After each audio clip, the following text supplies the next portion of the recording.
Bom dia, meu povo. A graça e a paz do Senhor Jesus. Estamos aqui nesse dia 16 de abril de 2025, amanhã nublada.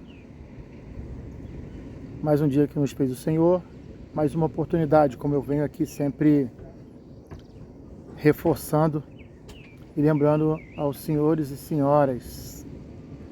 Vamos lá para mais um videozão. Vai vir um feriado aí, né? Hoje já é quinta-feira, ou melhor, quarta-feira. Amanhã já é quinta-feira, véspera de feriado de Semana Santa aí, né? Temos a Páscoa. Uma data muito importante, uma das mais importantes para os cristãos. É a morte e ressurreição do nosso Senhor e Salvador Jesus Cristo. O motivo pelo qual nós estamos aqui, porque fomos reconciliados. A Bíblia fala que nós éramos inimigos de Deus, mas Deus nos reconciliou por conta do seu amor, entregando seu próprio Filho, o único Filho. A Bíblia diz, chama de unigênito.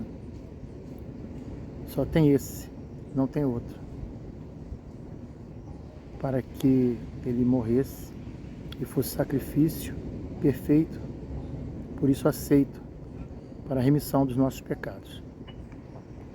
Quero meditar com vocês hoje uma passagem do Antigo Testamento, que está lá em 1 Samuel, no capítulo 1, que nós vamos falar sobre a fé de uma mulher chamada Ana. A Bíblia diz que lá em Ramá, né, existia um homem chamado Eucana, e ele tinha duas mulheres. Uma chamava Ana e outra Penina. Vou fazer logo um parênteses aqui. Naquela época era permitido, ok?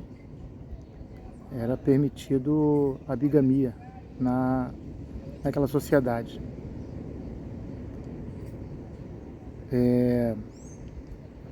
E ele tinha duas mulheres, porém, uma tinha lhe dado os filhos e a outra não. Penina era uma mulher fértil e tinha filhos de Eucana, mas Ana, a Bíblia diz que o Senhor tinha lhe fechado a madre. Mas a Bíblia também relata que Eucana amava Ana, tanto quanto amava Penina. E Penina, por conta de ela ter filhos e Ana não, ela constantemente ficava irritando Ana, né, dizendo, eu tenho filho de você não. Eu sou melhor mulher para o meu marido do que você. Você é uma árvore seca, devia falar assim, né? E aquilo deixava a Ana muito triste, magoada. E a Bíblia diz que anualmente, como era costume naquela época, os judeus peregrinavam para um certo lugar para sacrificar o Senhor. Levavam, como era da lei judaica, né, um cordeiro, né, um cabrito, um animal desse tipo, sem marca, que não podia estar doente, tinha que estar sadio, e eles levavam até o sacerdote lá no templo, onde ele era sacrificado ao Senhor. E subindo ele, como fazia constantemente, a Bíblia diz que ele ficava com muita pena de Ana, né?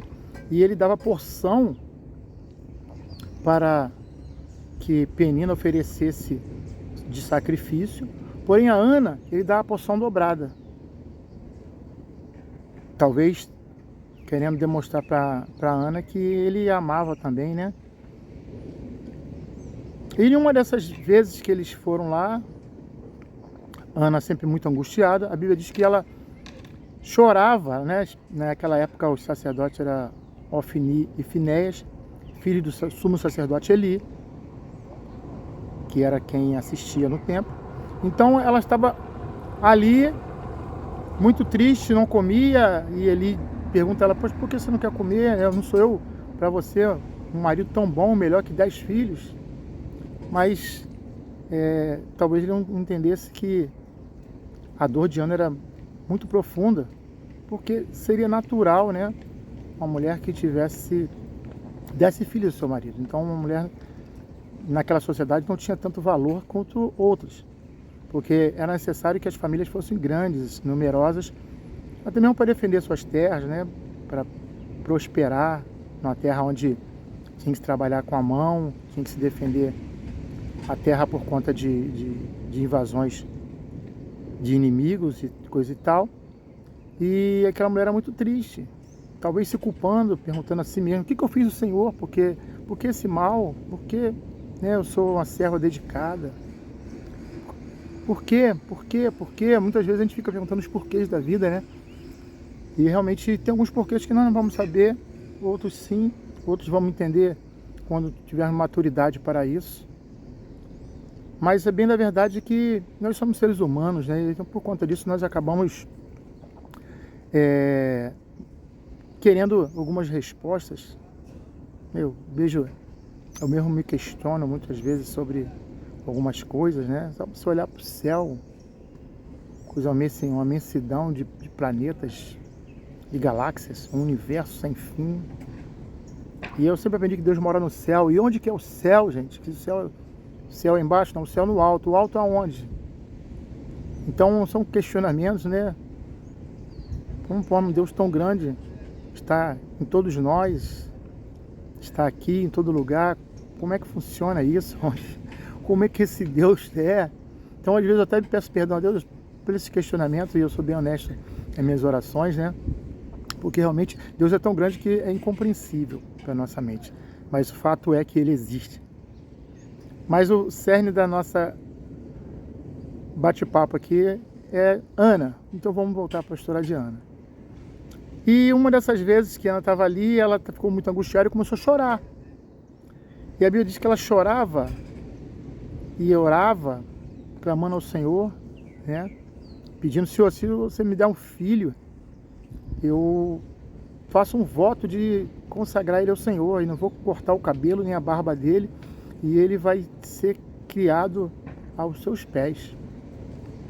E chorava. E o sacerdote ali, observando aquilo, achou, né, naquela manhã, que aquela mulher estava embriagada, porque a Bíblia diz que ela orava em silêncio, né, só mexia seus lábios, como a gente está orando assim, às vezes, só a gente e Deus, né? E ele interpelou com a mulher: pô, mulher, até quando vai estar embriagado uma hora dessa da manhã, já está com a cara cheia? Não tem vergonha, não? Eu creio que o Eli chegou para chamar a atenção dela, né? Ela respondeu: não, meu senhor, não me tenha por mulher vadia, eu sou mulher serva do Senhor, eu estou com o espírito angustiado, eu estou orando aqui, e esse meu choro é de angústia, porque eu não tenho filho. E o sacerdote entendeu e disse: ó, que o Senhor conceda então a sua petição, vá em paz. E aquela palavra do sacerdote, a Bíblia diz que ela trouxe um refrigério para aquela mulher, né? E ela terminou aquele período ali, eles voltaram então, e a Bíblia diz que o semblante dela já não era mais triste. Chegando lá, teve relações com seu marido, naturalmente, e ela engravidou, e foi motivo de grande alegria, né? Com certeza trouxe muita alegria para o seu marido, para ela. E a Bíblia diz que ela, né, quando o menino desmamou, ela levou o menino ao templo e apresentou ao sacerdote, e foi criado ali aquele menino, que é nada mais, nada menos que o grande profeta Samuel, aquele que ungiu o rei Davi, né, um profeta muito renomado. E essa é a história do nascimento de Samuel. Mas interessante que a história não nos dá detalhe do que aconteceu quando Ana engravidou e Penina ficou sabendo. Imagina, vamos lá, vamos conjecturar um pouco aqui, eu e vocês. A mulher zombava dela, né? Porque ela era estéril e ela tinha filhos. Eu tenho filho, você não tem. Olha meus filhos como são bonitos. Olha lá, fala com a tua tia lá, Iana, angustiada porque ela não tinha filhos. E Penina tinha um filho, 2 filhos, e dando os filhos, e vendo os filhos pulando no colo do pai, o pai se agradando dos filhos, e ela não dava nenhum filho. E a Penina se sentia, né, a poderosa. Mas agora, Ana também teve filho. E não teve só Samuel não, ela teve outros filhos. Ela teve vários filhos. Mas Deus lhe concedeu um filho que não foi qualquer um, né? Foi um grande profeta na história de Israel. E ele teve grande importância, né? Porque ele, depois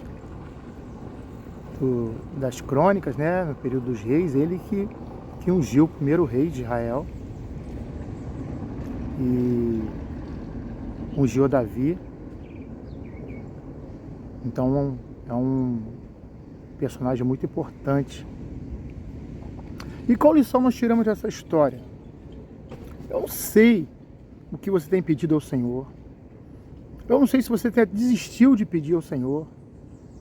Eu não sei se você não tem nem coragem de pedir ao Senhor. Eu não sei se você sequer enxerga a possibilidade de que isso aconteça a você, dado o momento que você se encontra agora. Eu não sei, mas uma coisa eu sei: Deus é poderoso para fazer, e Ele é galardoador daquele que o buscam. Então meu conselho para você essa manhã: busca o Senhor de todo o coração, de toda a tua alma, de todo o entendimento. Se prostre diante dele. Tire momentos a sós com teu pai, de intimidade. Nada de oração religiosa. Tem intimidade. Lá em João capítulo 4, do verso 7 ao 31, que é a história da mulher samaritana, né? Já conversamos aqui a respeito, né? Quando a mulher foi buscar água no poço e Jesus se encontrou com ela. Tu vê ali um momento de intimidade do Senhor, né? Deus busca essa intimidade com a mulher, vê que é Jesus que chama a conversa, e ali houve um grande milagre. Contudo, ali tinha uma coisa interessante. A mulher, ela tinha sede, como a gente, sede de justiça, ela tinha sede do Senhor. Ela tinha algo nela que ela entendia que ela precisava, alguma resposta, algo que alegrasse o coração dela, que desse um ânimo.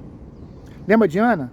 Depois que ela recebeu a palavra do profeta, a Bíblia diz que o rosto de Ana, você pode ir lá, o rosto de Ana já não era mais um rosto angustiado. Por quê? Ela se reencontrou com a possibilidade, com a fé. A sua fé foi restaurada e ela saiu dali alegre. Na história da mulher samaritana, nós vemos que era uma mulher que estava com o espírito angustiado. E Jesus, ali como, né, um evangelista, podemos dizer assim, que prega a palavra do Senhor, quando a gente entrega a palavra do Senhor, a gente não está querendo transformar a vida de ninguém, porque a Bíblia diz que quem convence o homem do pecado e do juízo é o Espírito Santo de Deus, é o Espírito do próprio Deus que habita em nós, que gera essa sede. E essa sede simplesmente ela é saciada quando você se encontra com a palavra da verdade. Quando ele é apresentado, olha, sabe o que você está querendo? Sabe o que está precisando? Você até agora tu não encontrou. Eu vou te mostrar esse Deus aqui. Ó. Não aquele Deus plastificado do quadro, né, de cabelo liso, de olho azul, mas um Deus de perto. Não um Deus que se importa com você pelo que você tem, o que você não tem, a quantidade de vezes que você leu a Bíblia, ou se você não leu uma página ainda, mas é um Deus que está se importar com aquilo que tem dentro do teu coração. A Bíblia diz: tudo que tiver de guardar, guarda o teu coração, porque dali é as saídas da vida. E o que contamina o homem não é o que entra, mas sim o que sai. O que eu quero dizer? O que importa é o que está dentro, é a sua essência. E essa essência ela precisa ser aflorada, né? E precisa ser posta à luz. Tem muita gente aí que tem um coração maravilhoso, um espírito pronto, porém ainda está em oculto essa revelação. Pessoas que estão andando triste, angustiadas, né? Nosso aniversário, como eu preguei aqui da outra vez, né? Assim, se você não vê, volta lá um vídeo, eu falei sobre, ele só soltou o cavalo. É exatamente isso que ele anda pelo mundo aí, só buscando as oportunidades. Porque dentro de nós existe o bem e o mal. E se você não abrir seus olhos para o bem, naturalmente o mal ele vai tomar conta de você, porque a Bíblia diz que o mundo já é maligno, nós vivemos num mundo mau, um mundo de perversidade. A maldade, ela já está em nós. Interessante, então, poucas pessoas falam sobre isso. No Jardim do Éden, né, o homem foi criado perfeito e a mulher foi tirada da sua costela.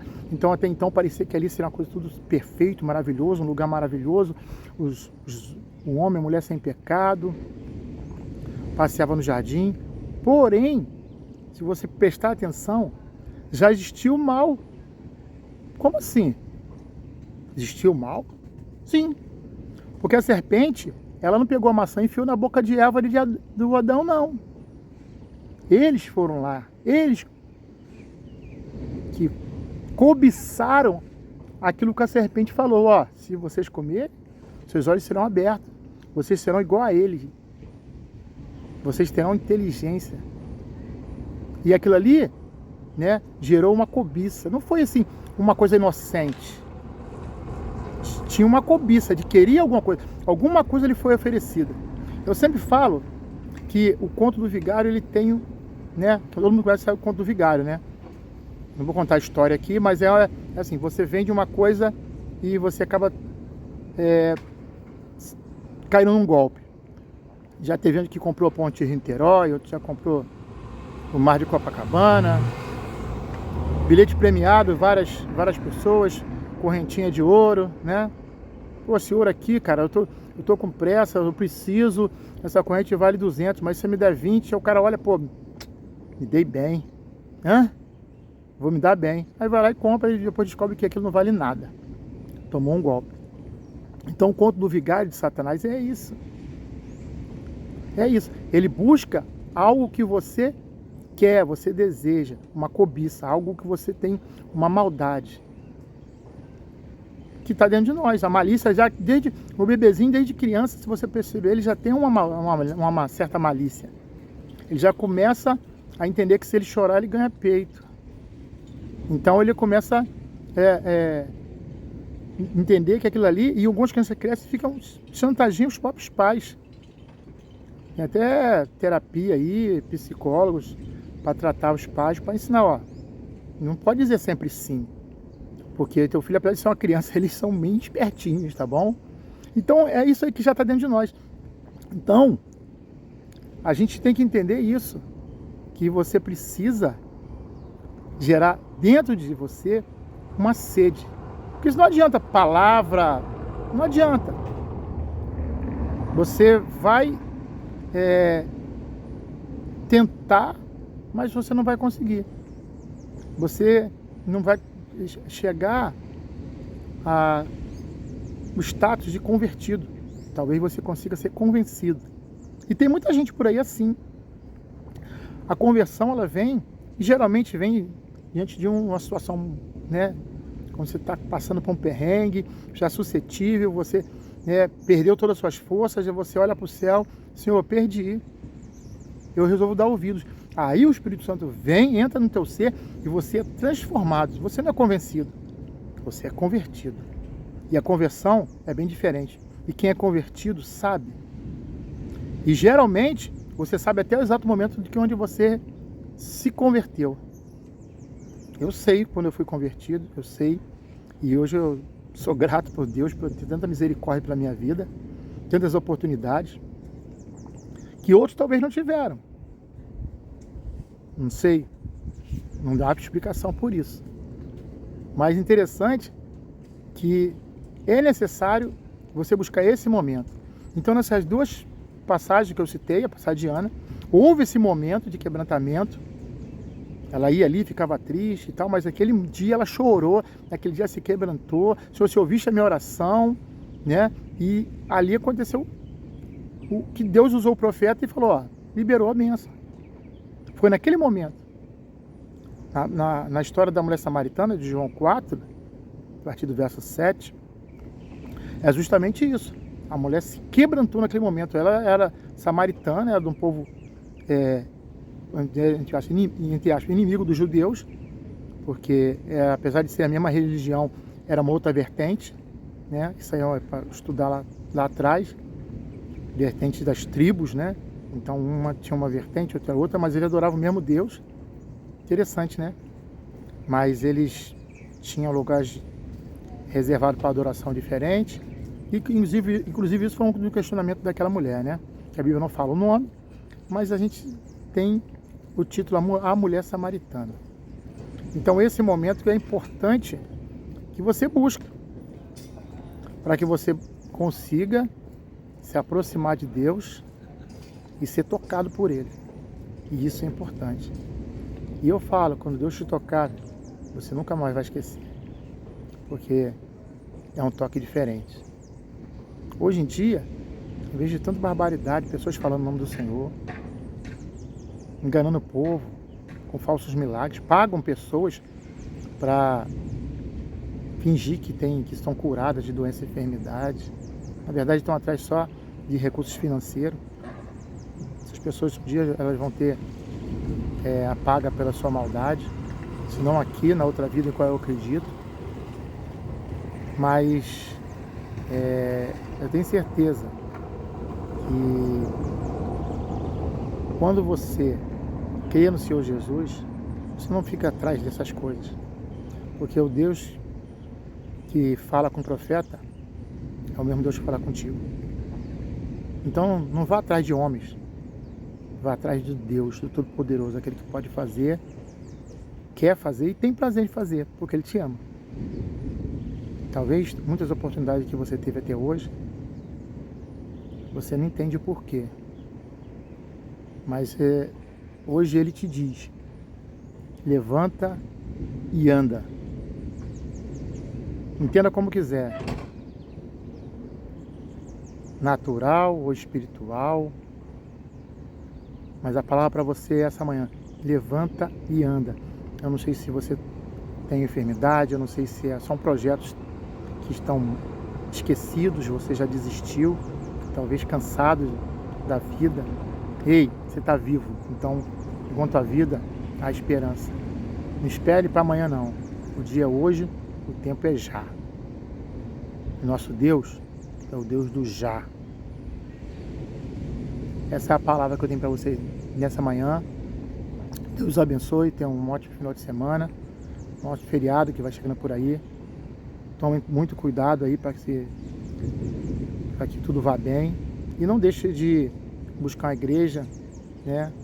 E aí temos aí programações para esse final de semana aí, da encenação da Paixão de Cristo. É muito legal, né? Sempre tem uma palavra boa em cima disso, um despertamento, uma renovação, né? Uma rememoração desse fato tão importante que vai fortalecer nossa fé. Nós, como igreja do Senhor, não podemos deixar os ritos, né? E muito menos de celebrar a nossa vitória, que a nossa vitória é Jesus. Ele venceu a morte e vive está.